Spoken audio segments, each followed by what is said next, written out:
Today I want to talk about the power of words. In the beginning, God created the heaven and the earth by speaking all things into existence. God even starts the Bible off in Genesis by saying things and they actually came to pass. The Bible tells us that God is spirit, and they that worship him must worship him in spirit and truth. So when we see in Genesis where God is speaking and he says, let there be light, and there was light. When he spoke the universe into existence, and it was so. I see in the image of my mind, the Bible says his spirit hovered over the expanse of the deep, the darkness. And so when he spoke light out of his spirit, it came forth. So God is a speaking spirit whose words are so powerful that when he speaks them, immediately whatever he speaks comes to pass. So he went on and he said, let the earth bring forth grass, the herb yielding seed, and the fruit tree. And it was so. God said, let the earth bring forth the living creature after his kind, cattle, creeping things, and beasts of the earth. And it was so. And after creating the earth and everything in it, God said, let us make man in our own image after our likeness. The Bible goes on to say that God created man in his own image and likeness. Now, by doing this, God formed a body from the dirt, the dust of the ground, the Bible says. And when he created this dirt body, the Bible says that God breathed into man, into his nostrils, the breath of life. So we have this speaking being, this spiritual being, who breathes his life into the life of the dirt body. And the Bible says, and man became a living soul. Remember, he created him in his image and his likeness. Now, by his breath going into his body and giving him life, now the man becomes a speaking spirit in a body. Are y'all with me? So what God did was he breathed his DNA into the body of the man that he created, who now has his image and his likeness. And the same DNA and power that was embodied in God, spirit to be able to speak and things begin to manifest, it now rested in the human body, in the spirit that was in the body, that whatever the man spoke, it now came to pass. So now we see the man trying out his ability to speak life and the power of his words bringing life forth. So God brought all the animals to Adam, and he said, you name them, and whatever you call them, that's what they will be. So when a bird flew by, it wasn't a bird. It was just a creature that was flying. But when Adam said, that's a bird, it became a bird. Are y'all with me? When Adam spoke the names to all the creatures, then he also brought him his wife. And he said, whatever you call her, that's what she shall be. And he called her woman. He said, because you were taken out of man. And so that's what she became. So if you follow the DNA of God, he has given it to us so that whatever we speak, that's what we'll have. And I want to submit to you today that whatever you currently have in life, wherever your life is, whatever your life is, it is a direct result of the power of the words that you speak. Be it good, be it bad, no matter what it is. Everything that Adam put a label on, it became exactly that. Because the DNA of the power of the spoken word was transferred from God into Adam. So words are truly powerful. So powerful that not only can they frame your entire world, but they can also destroy your entire world. There's a quote that says, all it takes is one match to burn an entire house down. And all it takes is one wrong word to tear a friendship down, to tear relationships down, to tear marriage apart. So powerful that they can calm the most violent storm.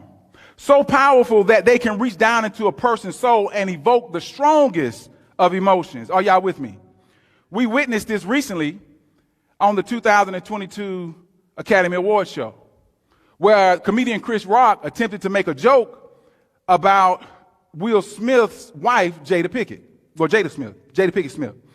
And in doing so, it evoked this strong emotion in Will that he got out of character in a way that we've never seen him before. And he walked up on stage and he slapped Chris Rock. Now, I could share my opinion on what I believe happened or what should have happened or should not have happened, but I'll leave that. But I want to say that it was the words that he used that provoked a response that he didn't expect.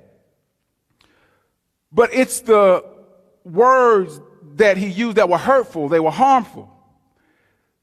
Because Will and Jada had been struggling with a disease called alopecia that caused her hair to fall out. And the joke that he made was in reference to her balding hair. Now, he's a comedian, and we could have laughed it off and said, oh, it's just a joke. But many times we don't know where a person is mentally. And if we say the wrong thing, it can provoke a response that we never intended to be provoked. So it's important for us to choose our words wisely because we never know how they may affect another person. And so today, that's why I want to talk about the power of words. I want to talk about the power of words in friendship, the power of words in self-talk, and the power of words in marriage or a committed relationship. Words can make you laugh. Words can make us cry. Words can make us happy. They can make us angry. They can hurt us, or they can help us. They can offer us hope or despair. They can inspire us. They can motivate us, or they can discourage us. With words, we can make our noblest intentions felt and our deepest desires known. And this is why we have to be careful, conscious, and intentional about how we use our words. Proverbs 18:21 says that death and life are in the power of the tongue, and they that love it shall eat the fruit thereof. A lot of times when we hear this particular scripture quoted, a lot of pastors only quote the first part of that scripture. So most of us only know that death and life are in the power of the tongue. But we never really pay close attention to the second or the B part of that scripture that says, and they that love it will eat the fruit thereof. See, by saying death and life are in the power of the tongue, over the years, pastors have only just given us the information of what is in the power of words, that there's power in words, that there's death and there's life. And so that's good information to know, but what are the results of using that the right way and the wrong way? So he says, and they that love it shall eat the fruit thereof. So what is it? It is whichever one you love to speak the most, death or life. They that love it, death or life. They that love to speak death, they that love to speak life the most will eat the fruit. So what is fruit? Fruit is what is produced from a seed that has been sown. And our words are seeds, and that's why they have power in them. Because a seed has power inside of it to become a huge tree or a huge plant that produces fruit. And so our words are just the same. And so whether you love to speak death or life will determine the fruit that is produced in your life.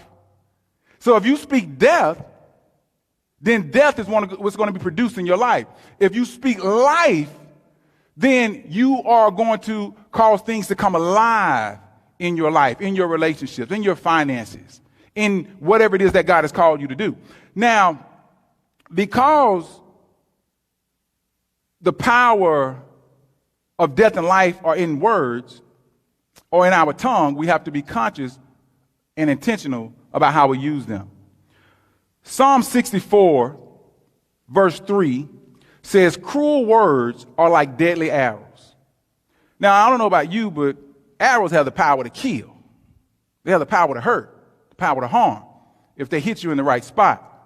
And our words, the Bible says, if we use them cruelly or harmfully or wrongfully, that they can actually kill or cause harm. And just like an arrow, if I shot an arrow and it hit someone, I could go up to them. Of course, it's going to hurt, but I could go up to them and pull the arrow out. And then in some senses, that's what we do. You know, if we say the wrong thing, we attempt to correct it by saying, I'm sorry. We attempt to correct it by saying, forgive me. We attempt to correct it by pulling the arrow out. I didn't mean to say that. But as a result, the harm and the hurt and the wound doesn't go away. It's still there even after you say, forgive me, even after you apologize. And so if you take the arrow out or try to take the words back, the harm has been caused and the wound still needs to heal. Remember, that's the power of words, that it's irreversible after it has been released. You cannot take back an arrow after it has been shot. You cannot take back a bullet after it has been shot. You cannot take back your words after they have been released, be it good or bad, because they have set in motion whatever it was that they were intended to do. And so even though you take the arrow out, the wound takes time to heal because there is power in our words. The power of words in friendships. Proverbs 27:4, this is 27:14, this is the King James Version. And I say that because I want to give you the King James Version before I give you the TSV, the Terry Swain Version.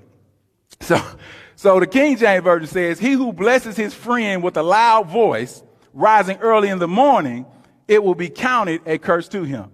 I don't know if y'all ever read that, but you know, when I first read it, I'm really a morning person. But I have some people in my family that they're not morning people. And if you wake them up making loud noise, let me give you Terry Swain's version. I'll tell you exactly what's going to happen.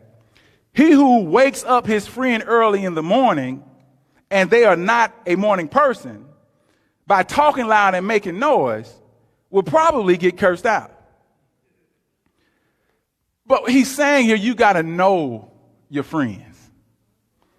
You got to know, and you got to respect them, respect their boundaries. And by doing so, we will choose our words a little bit wiser when we know what buttons to push with our friends. I think it's awesome that God says this because a lot of times a friendship is actually when you give someone the bullets that can hurt you, but you trust them not to shoot you. Does that make sense? You give them the bullets. See, because in friendships, you're vulnerable. But there's a danger in that because when some people get mad, even your friends, they know they have the bullets to hurt you. Even in marriage, you got to be careful because I think that is the most vulnerable relationship of a committed relationship that you could ever be in. Because when you take those vows, you open up your life and expose it to this person and say, I'm going to become one with you. And you trust that they will not hurt you because the Bible says that you wouldn't hurt yourself. So don't hurt your wife. Don't hurt your husband. He said the two shall become one. So in essence, if you do something to hurt me, you're hurting yourself because we are one or becoming one. Are y'all still with me? And so I'm trusting you not to use the bullets that I've given you. I've opened myself up, made myself vulnerable, exposed myself to you of what hurts me, what buttons to push to make me mad, to make me angry, to make me upset, to make me shut down. And if you choose to do that, the power of words, if you choose to do that, then you are intentionally violating me and intentionally hurting me. And so God says we have to be able to use the power of our words and understand the effect of death and life that they can have on each other. Now, Proverbs 25:11 says, a word fitly spoken is like apples of gold in settings of silver. Now, I didn't know what that meant when I first read it, but I did a little digging and research, and it's talking about a beautiful picture in a silver frame. Apples of gold in a silver frame. And I didn't really know, I was like, okay, God, what do you mean fitly spoken? Words are fitly spoken. It's like, he's saying when words are spoken properly, it's a beautiful thing. So in the opposite of that, when they're not spoken properly, they can be a very ugly thing. But sometimes it's not just what you say, but it's how you say it. Because he said in settings of silver. That means it's the way you fit it, the way you frame your words. And so in order for you to frame your words, you have to first think about your words. There has to be thought that goes into what you're saying before you say it in order for you to fit it into a frame to where it appears beautiful when it's presented. Are y'all with me? And so some friends have these straightforward personalities where, they just say whatever comes to mind. Do you have any friends like that? Yeah, I'm married to one. And it took me a while at first to really understand that side of my wife. And I was trying to shut it down, trying to stop it. I thought it was this bad and evil and ugly thing. But then I realized that I have to understand. I have to step into her shoes and see where she comes from. Then I discovered that it was how she was raised. This was a part of her and her growing up and how she survived. It was a survival tactic, and it became a part of her character. But as a husband, I had to look behind the words to the intent, because if you were anybody else, then I would, I could either cut you off or I could say some things to you, but I've got to live with you every day for the rest of my life. So I need to figure out where is this coming from, get to the heart of the matter. So when I figured out that her brutal honesty didn't have ill intentions, it was just her way of how she responded or how she communicated. And in doing so, we were able to have conversations and dialogue. And I was able to say, well, if you said it a little bit like this, or if you put some good in front of it before you deliver the bad, or it's how you deliver it. It's not what you say, but it's how you say it. And so, but now I still allow her to speak freely with me, because I don't know about you, but I want to know at all times what's going on in the mind and the other person I got to go to sleep with at night. Because while I'm over here sleeping, I want to be able to sleep in peace. And so now that I know where your intentions are, I know I can go to bed and no matter what you say, I'm good. But we have to understand that there are friends and there are people in our lives that have these forward personalities and they say whatever on their mind. But a lot of times I've learned that they just haven't filtered their words. And I have a filter on my words because I'm concerned about what I say. I'm concerned about how the seed falls on the ground, if that makes sense. But some people don't care. They just scatter their words, like the seed in the sower parable. But I'm more of a farmer. So I make sure the ground is right before I plant my seeds. But they don't always think before they speak. And that's why Proverbs 15:28 says, a good man thinks before he speaks. The evil man pours out his evil words without a thought. So here God is saying we need to think before we speak, because words have power. And if words have power, then I need to make sure that I am using them the right way and I am careful about how I use them. Ephesians 4:29 says, let no corrupt communication proceed out of your mouth, but that which is good to the use of edifying, that it may minister grace unto the hearers. So let no corrupt communication proceed out of your mouth. How many have never said anything bad? How many have never communicated anything bad? Only good communication comes out of your mouth. I really say, y'all can come on up here and preach because I sit down. So we all have said things that we didn't like, or things that may have been hurtful or harmful to someone else. And that's simply because we just didn't, in those times, we didn't think before we spoke. And so my grandparents used to say, if you don't have anything good to say, then that's right, don't say nothing at all. But that's hard for some people, because some people always have to say something. I mean, they just have to say it. It's like it's fire, like Jeremiah. It's fire shut up in my bones. If I don't tell them off, they won't know, they won't learn. I got to be the one. No, you don't have to be the one. Because I've learned that life can do a better job of getting some people straight than you can. You hold your words, let God fight your battle. So he's saying, if you hold your tongue, then I can fight the battle for you. And I'm pretty sure that God can do a much better job at fighting our battles than we can. Because I'm a witness to it. There are some times I open up my mouth and I walk away and I say, Lord, Lord, Lord, if I only would have listened to you, I would have been in a better situation, or this friendship would be in a better place. But what I believe is that you either learn to be kind or you be quiet. If you don't have anything good to say, don't say anything. Because as believers, we are called to be edifiers. We're called to build up. Now, the Bible does say there's a time to build up and there's a time to tear down. But I do believe that he's saying that even in those times, we have to use wisdom. There's a time to be quiet and there's a time to talk. But even in those times that we feel like we should talk, we have to use wisdom. So think before you speak. I believe that you can say anything that you want to say if you just put it in settings of silver. If you frame it right. If you think about it first before you say it. I don't believe you should just hold on to things and not say anything. And I don't believe that's what God meant when he tells us, he says that we should be slow to speak. He didn't say you shouldn't speak.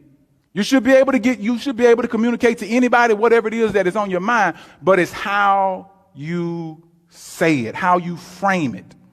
Ecclesiastes 3:7 actually says there's a time to be silent and a time to speak. But then there's an old proverb that says, a wise man once said nothing. But I want to add to that. A wise man once said nothing until after he thought about it carefully first. See, the right words spoken at the right time can be enough to change the course of a person's life. I'll give you 3 examples from my personal life.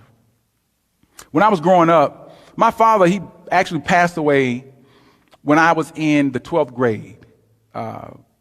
He passed away like weeks before I graduated. And my father was an alcoholic. But even though he was an alcoholic, he was instrumental in my life. And before I got saved, I didn't understand how instrumental he was. Because even though he and my mother were divorced, separated at the time, before he died, I don't think they ever got divorced, but they were separated.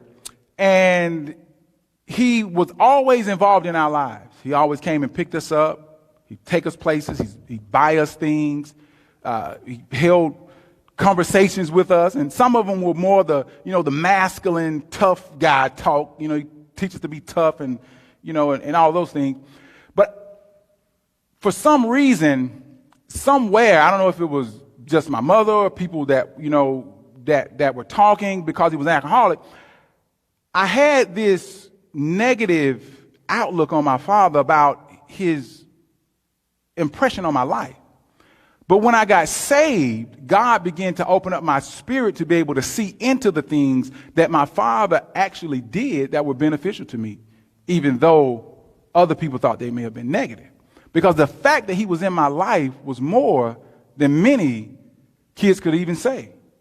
So I remember he used to call me the financial director. Listen, at 9 and 10, he was calling me this. And he would give me, like, whatever money that he would give to, it was me and my 2 brothers, whatever money he would give to us, he would tell me to separate it because I was the financial director. So I directed the finances. If he needed to give money to my mother, he would give it to me, and I would give it to her. And so I didn't understand this until probably 7 years ago when I started to research generational wealth. Is that my father, God was using my father at that time to input into me some principles about finances and how to manage them so that I would be able to leave a legacy to my children's children that's lined up with the word. A good man leaves an inheritance to his children's children. And so at a very young and early age, he spoke that into my life. And it wasn't until, years ago that it actually made sense, that it connected. The power of those words that was spoken so long ago began to make sense to me. And God said, that's why he called you the financial director. Example 2 is my great-grandfather. I was his favorite. When he was on his sick bed, I actually took care of him, and he actually called for me whenever he needed something. So my brothers, even some of his children, they didn't even, like he was bedridden. I would actually change my great-grandfather. Like I'm 13, 14, 15 years old, and I'm in here taking care of these responsibilities, but I didn't mind. I liked it because I remember times where he owned a farm. And so at one point, we actually lived on the farm with him. And I would take walks down to the pig pen and, to the cows, the chickens, and, it was country, Alabama. And we'd walk and he'd talk with me and he'd just share things with me. And I remember those conversations. But when he got sick, he was down on his deathbed and I was taking care of him. And one day, me and my brothers, we were outside playing. And I had, I didn't, he would call me, and at this particular time, he had called me, and I was outside playing. So my great-grandmother came out on the back porch, and she would yell, to get our attention, and she called my name, and I could hear her. I'm not going to tell you what my nickname was, but it was one of those old, the countryest, most Alabama nickname you can think of. What's that? It's next to Bubba. It's Buki. So she just yelled. And so I could hear her. And my brothers heard. They said, don't you hear Mother calling you? I said, yeah, but I'm playing right now. And they stopped and they just looked because they knew, if she was calling me, it was for Daddy. And that's what I called him, Daddy, my great-grandfather. And so they said, Daddy probably wants you. I said, I know, but I'm playing right now. I'm having fun. And they were looking at me like, man, this ain't like you. And this day I just wanted to play. And so they said, boy, you better go on and get in there before, you get in trouble. I said, why don't y'all go? Why don't one of y'all go? And they said, he didn't call us. Called you. And so I sat down for a moment. I was being rebellious. Then something came over me. I just started to cry because I knew it was wrong. And I finally got up and I walked back to the house. It was about 200 yards away. And so when I walked into the house, my grandmother had stopped calling. She had sat back down on the couch. She was probably watching her shows, General Hospital or something like that, Days of Our Lives, and she was shucking her peas in a big silver pan. And I walked by. She said, boy, now you heard your daddy calling you. I said, yes, ma'am. She said, now go on in there and see what he wants. So I dropped my head and I went on in there. And I wanted to look at him at first because I knew, I was wrong. And when I finally looked up and I looked at him, he had tears in his eyes.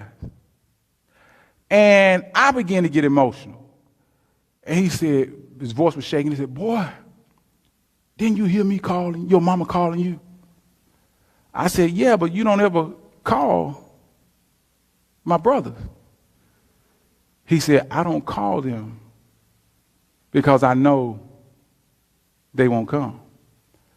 I called you because I know that every time I call you, you're going to come. And man, those words hit me in my heart and they stuck. And it was years later when I received the call of God that I heard his voice say, I called you because I knew you'd come. The power of words, when they're spoken rightly at the right time, they can change your entire life. And I'm sure that there are some of you here that have had significant moments in your life where the right words were spoken at the right time, orchestrated perfectly by God to meet you at a moment that he knew you needed to hear them. Because for the places that he was taking you, the things that he was calling you to, that you needed to hear these words at the right time. The third example, I remember one night, and I'm not trying to get too spiritual with y'all. I do believe in angels. I believe in demons, devils. I believe in it to the extent of my experiences. But I don't want to weird you out to get too spooky, but I want to share this with you, that one night I was about 16 or 17, and I had went to visit a young lady who stayed in a community that was near Talladega College in Talladega, Alabama. And I had one of my uncles to take me and drop me off at her house. And so as we were there talking in the living room and watching television, her father came in and said, "Hey, it's time for you to go." And I didn't realize how late it had gotten. It was like 10, 11 o'clock. And so he was like, you need to call your ride. So I called my ride and I couldn't get anybody on the phone. And so he was like, I don't know where you're going, but you got to get out of here. And so I got up and, no cell phones, back then. So, and there were no pay phones around. And so I walked to the Talladega College. And of course, it was lights off. Everybody was in their dorms and, and I'm just chilling. I remember the name of this particular hall was Swain Hall.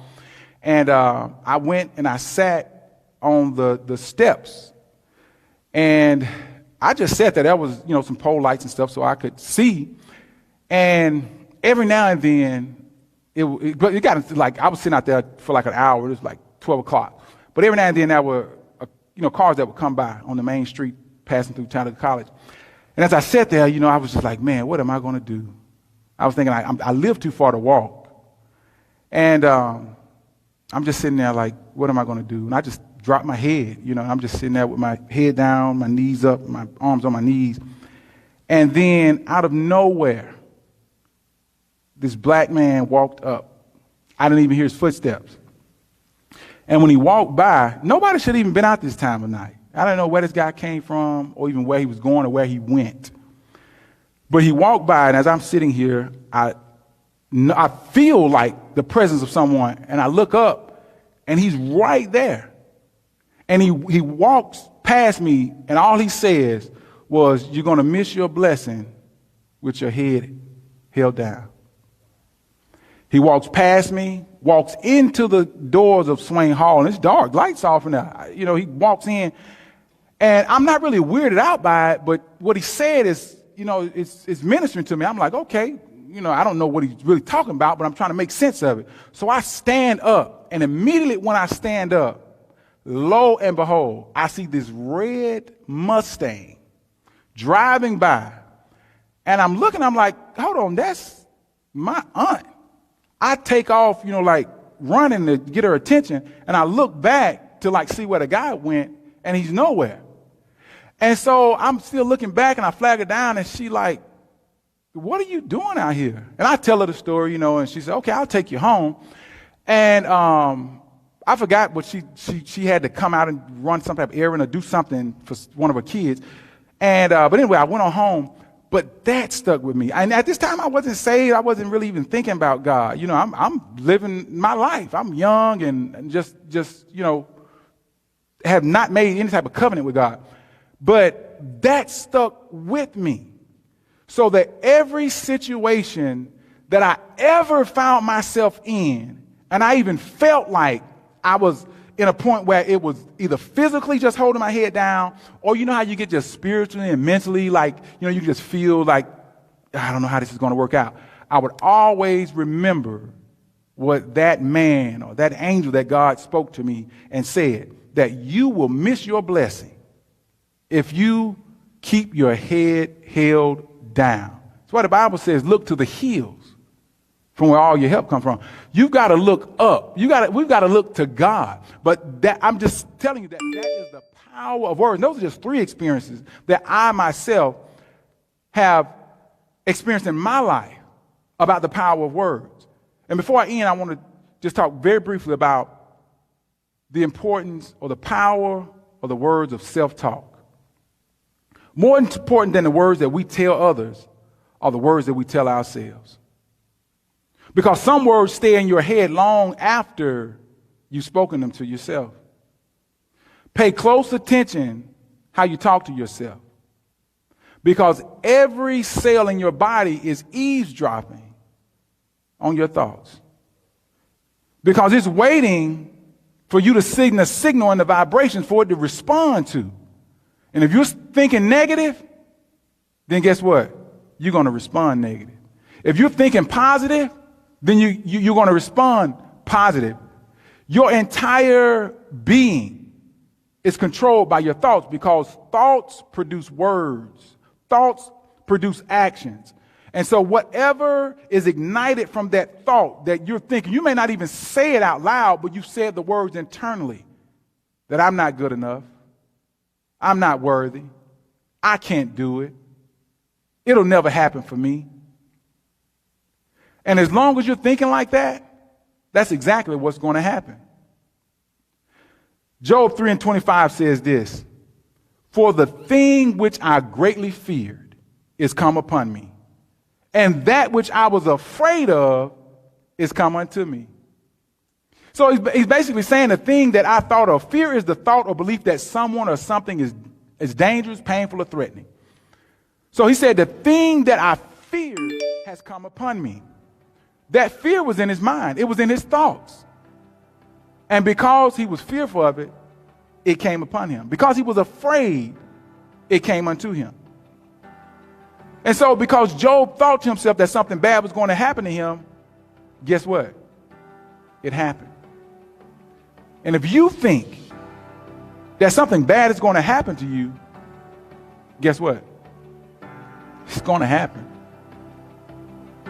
Because that thought are actually just internal words. And the word has so much power that even if it's in thoughts, it's going to produce something. So that's why we have to make sure that we think the right things, we say the right things to ourselves. Because God has given us this amazing ability to create our world by our words. I want you to do something with me, if you don't mind. If everyone would please stand. And we're just going to practice the power of words really quickly. I want you to repeat after me. I want you to say, I declare that I am healthy. I am prosperous. Come on, you got to say it like you mean it. We said words have powers. Come on, say, I am healthy. I am prosperous. I am favored. I am blessed. I am powerful. Now say this with me. Lord, make my words taste as sweet as my favorite dessert, because I never know when I may have to eat them. God bless you.